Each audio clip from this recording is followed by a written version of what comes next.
जब शामला आ गया, शामला के साथ मज़ीद और कई चीज़ें आ गई तो ज़रा सहूलत हो गई। अब किताबें भी हैं जी जी। किताबों का एक फ़ायदा है जी, किताबों का बहुत फ़ायदा है जो नेट से नहीं मिल पाता।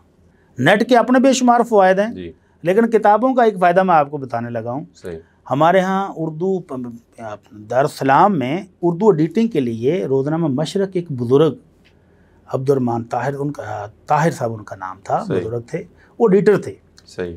तो वो उर्दू तो बेहतरीन कर देते थे लेकिन अब असल मसला वो कहीं कहीं तर्जमा उलझ जाता ना तो वो लेके आते, बट साहब ये ज़रा मुझे सीधा करके दें। सही। उर्दू तो मैं बना दूंगा लेकिन ये तर्जमा सेटिंग नहीं हो रही। सही। वो मैंने ढूंढना शुरू किया तो उसमें जंगे जमल के अंदर हज़रत अब्दुल्ला बिन ज़ुबैर को शहीद करार दिया गया। सही। जंगे जमल में अब्दुल्ला बिन ज़ुबैर तो शहीद नहीं हुए। जी जी। अच्छा, मैंने वो तर्जमा देखा, मैंने कहा ये हवाला क्या, सुनन बहकी का हवाला है। सही। सुनन बहकी के अंदर जो हवाला था वो किसी और किताब का है, किसी और किताब का।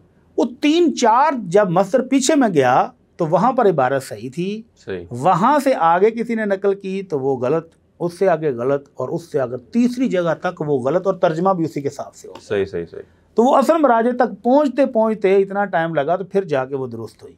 सही। तो अब नेट का मसला यही है कि अगर कोई बंदा किताबें नहीं सर्च करता और उस नेट पर देखे, मक्खी पर मक्खी मार दे, तो अगर किसी बंदे से एक से गलती होगी तो फिर वो चलती जाती है, उसका पता ही नहीं चलता। सही।